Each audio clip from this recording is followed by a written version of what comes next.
Page of my zine explores the architectural idea of symmetry.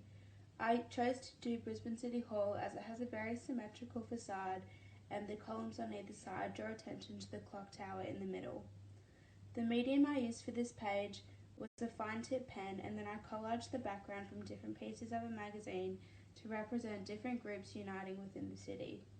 The next page explores the architectural idea of materiality. I chose sandstone as it links back to Brisbane City Hall in the page before.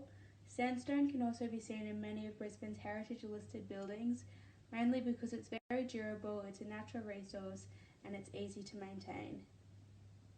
The next page continues the theme of the river, but with the organic influence. I chose 140 Hour Street as I felt like the shape and curve of the building reminded me of the Brisbane River, especially with the blue reflective glass windows which reflected the sky and the river.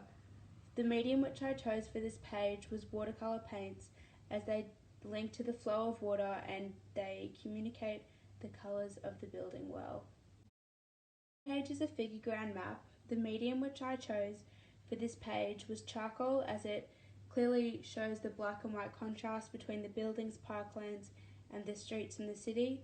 It carries the theme of the river from the organic influence in the previous page, as well as the figure ground map shows the ethereal elements of the city and how the buildings at Eagle Street and George Street trap the wind coming in from the river and create wind tunnels along the street. The page explores the idea of axes. I chose to place it here as you can see the axes in the previous page but at a much larger scale. Here is the axes from Anzac Square and Post Office Square, and the medium which I used was coloured pencil, and the axis also further extends forwards to the Grand Central Station backwards to the post office and then to St. Stephen's Cathedral. We have the idea of evolution in architecture, and here I drew St. Stephen's Cathedral using pencils and a fine tip pen.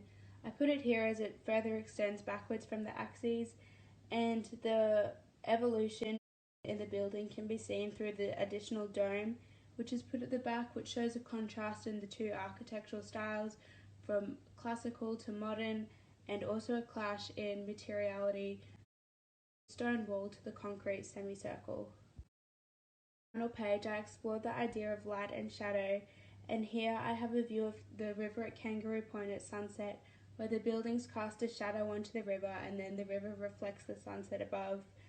I chose to use watercolours for this because I liked the idea of the colours flowing nicely together for the sunset, and I put this as my last page because the sunset represents a close to a day, just like it's closing the end of the zine. And for my unfolded page at the back of the zine, I did a light bulb which was shining light on all the different things we've looked at in class. So in the top corner I have the design process, and then for context I have Falling Water designed by Frank Lloyd Wright. For scale I have the Portuguese Pavilion.